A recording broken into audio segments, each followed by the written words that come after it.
Hola, ¿cómo están? Saludos a todas y todos. Les realizo un video explicativo sobre un diagnóstico de riesgo. ¿Por qué? Porque he escuchado muchos comentarios cuando están haciendo los PAE. Siempre le dicen a los estudiantes, quiero que hagas puros diagnósticos reales y no de riesgo. ¿O por qué hiciste de riesgo? Eso no sirve, hace otro. Entonces, los diagnósticos de riesgo siempre son una de las causas principales que nosotros como profesionales de enfermería deberíamos tratarlo. ¿Por qué? Porque cuando se presenta el problema puede ser mortal.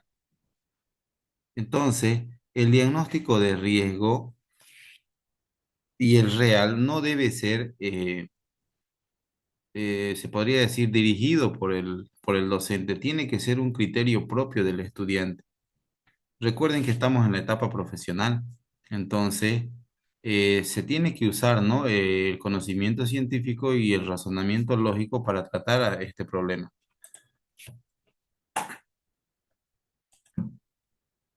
Cuando nosotros hablamos del PAE, no se olviden que el PAE es una secuencia de 5 pasos que todo profesional de enfermería debe seguir ante la detección de un problema. Entonces, el PAE hasta la actualidad tiene sus 5 pasos. ¿De dónde sacamos los datos? Normalmente, ¿de dónde nace el PAE? Del examen físico, del tratamiento y de resultados del laboratorio. Eh, el proceso de atención de enfermería nace de un problema específico detectado y no siempre tiene que tratarse a un problema real. Se puede tratar a un problema real con un diagnóstico de riesgo. Por ejemplo, el paciente tiene obesidad, pesa 98 kilos. Medio que no vaya muy bien hacer un PAE sobre obesidad y seguimos relacionado con y así, un diagnóstico. Entonces, el problema más relevante, ¿cuál es de la obesidad? El síndrome metabólico. Entonces, ¿por qué no tratamos a ese mejor? Al tratar de prevenir el síndrome metabólico, vamos a también trabajar con la obesidad. Entonces, es importante que nosotros analicemos bien este punto y que ya empecemos, ¿no? A retirar de los comentarios. Este caso lo vamos a analizar con hoy con este laboratorio. Solamente vamos a ver el tema de las plaquetas, ¿no? Tenemos un paciente con, miren, leucopenia, tiene trombocitopenia y TP prolongado. Así es un caso ficticio, ¿no? Pero acá este hemograma es de un paciente con dengue. En la primera parte del PAE, nosotros registramos los datos específicos de un problema, mencionando podemos agregar hasta conocimiento del paciente. Entonces, tenemos que agregar datos muy específicos, eh, claro, ¿no? De que únicamente este paciente, miren, está con trombocitopenia y TP prolongado.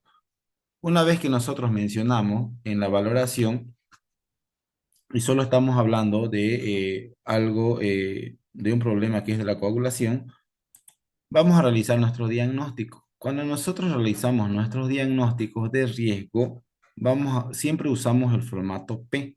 No usamos el formato PES. ¿Por qué? Porque son problemas que aún no han sucedido.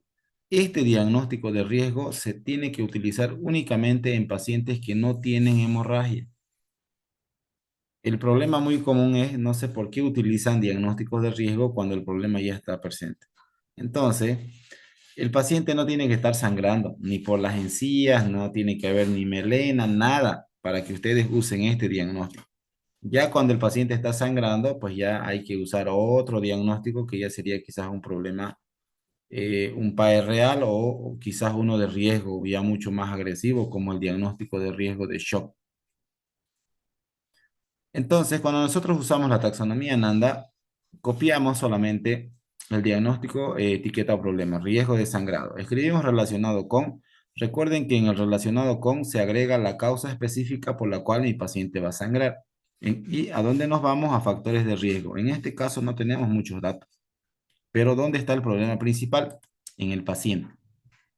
¿Para qué estamos realizando los diagnósticos? Para brindar una atención más especializada al problema. Por eso es importante de que también esto no sigan restringiendo a los estudiantes. Investiguen, investiguen, váyanse a cualquier, a Google académico si quieren. ¿no? Haga ahí estudio, pongan ahí cuáles son las causas de riesgo de sangrado y ahí les va a salir muchos artículos quizás, o hasta en el mismo Google. Y ahí, ¿no? Entonces, nosotros, ¿cuál es la causa por la cual mi paciente va a sangrar? Por la trombocitopenia. Por eso, mi relacionado con es trombocitopenia, más TP prolongado, más conocimiento inadecuado de las precauciones para evitar el sangre. Tiene tres problemas por los cuales mi paciente va a sangrar. Y es algo muy peligroso. Una vez que sangre, este paciente se nos va a choquear. Luego rellenamos los datos, entonces acá donde dice formulación del diagnóstico de enfermería en ANDA, ahí lo escribimos, riesgo de sangrado relacionado con trombocitopenia más TP prolongado. Ya tenemos nuestra primera y segunda etapa del PAE. Luego, ¿qué nos toca hacer? Planificar. ¿Cómo lo hacemos? Con la taxonomía NOC. La taxonomía NOC nos permite tres ventajas a valorar, planificar y evaluar, ya que trabaja con indicadores específicos del problema y con una puntuación numérica, ¿no? Que es la famosa escala Likert. Para manejar el NOC nos vamos a nuestra página guía. Cuando ya nosotros lo conocemos, vamos a relacionar una clase que tenga lógica con el problema de mi paciente. Una vez que lo ubicamos, lo encontramos en el dominio 2, salud fisiológica. Miren, en la clase E, cardiopulmonar, y ahí está nuestro resultado, que es coagulación sanguínea. Siempre tenemos que buscar un resultado que valore al problema. En algunos diagnósticos, en la mayoría de los diagnósticos de riesgo, el NOC siempre tiene que estar enfocado a valorar al relacionado con, para que sea mucho más claro su plan de cuidado. Una vez que nosotros lo ubicamos, ahí tenemos, miren, datos específicos. Tiempo de protombina, tenemos sangrado, tenemos concentrado de plaquetas, entonces seleccionamos los indicadores que tengan relación con mi paciente. Y ahí está, ¿no? Concentrado de plaquetas, tiempo de protombina y sangrado. El NOC nos permite valorar, planificar y evaluar. ¿Cómo valoramos? Le agregamos un valor de cómo lo encontramos. Concentración de plaquetas, ¿por qué 1? Porque tiene 13.000 plaquetas. El problema es muy grave.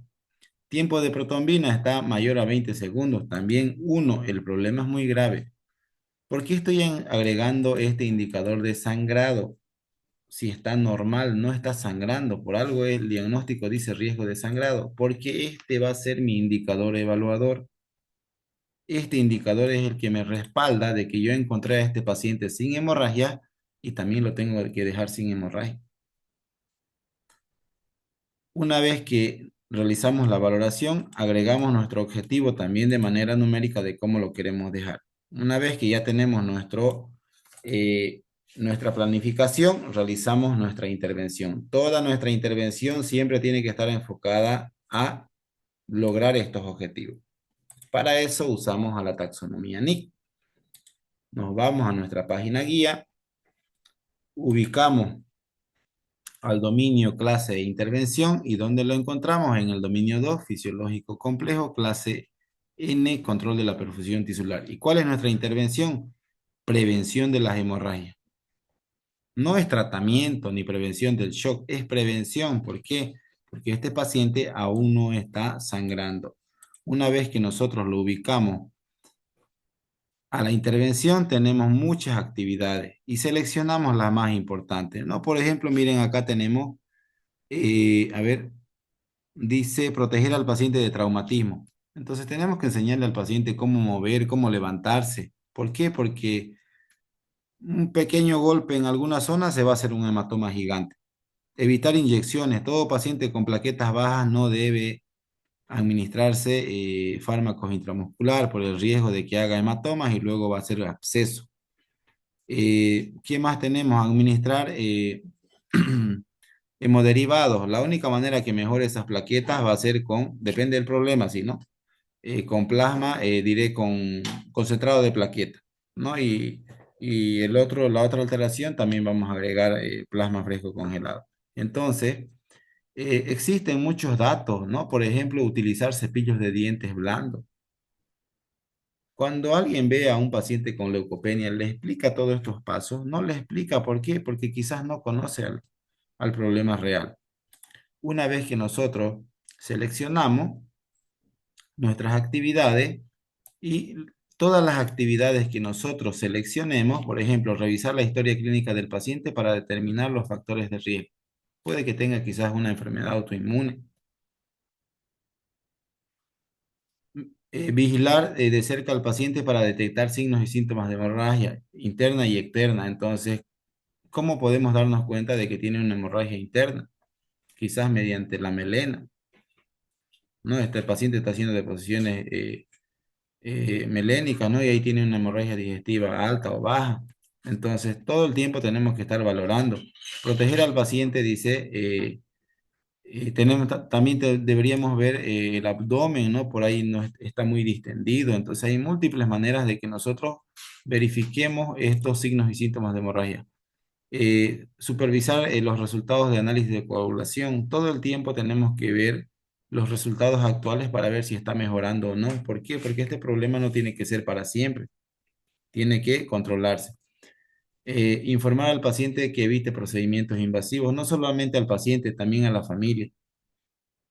Entonces, ¿por qué? Porque una vez que sangre no lo va a poder controlar nadie. Y la única manera de mejorar las plaquetas, pues va a ser con administrar el concentrado de plaquetas. Una vez que nosotros hacemos las actividades de enfermería, volvemos a valorar a nuestro paciente y le agregamos cómo está quedando. Concentrado de plaquetas y tiempo de protombina, ¿por qué siguen unos si ya le administré? Porque estoy esperando mis resultados de laboratorio. Entonces no me puedo inventar la puntuación, tengo que agregarle una puntuación real que se confirme de manera visual por otros profesionales. No le voy a colocar 3. ¿Cómo voy a saber si mejoró solamente porque le coloqué? Tengo que ver datos que me respalden. Pero presencia de hemorragias no la tiene. Entonces, miren, gracias al proceso de atención de enfermería, teníamos un paciente con eh, indicadores específicos de que en cualquier momento podría sangrar y una vez que sangre, tiene una alta probabilidad de que entre en shock y fallezca.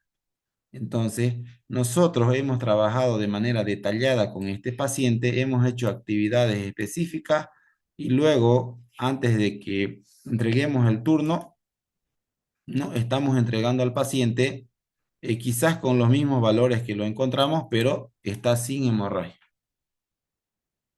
El turno tarde quizás a este valor le va a agregar una puntuación de 3, pero miren, ya tenemos que quitar de nuestros comentarios de que no deben hacer los estudiantes diagnósticos de riesgo, no solamente los estudiantes. Nosotros como profesionales deberíamos trabajar más con los problemas de riesgo.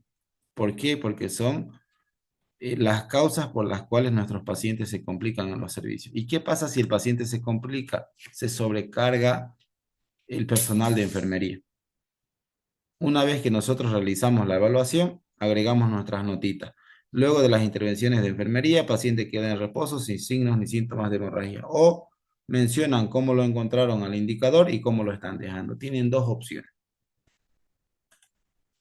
Y acá les dejo, ¿no?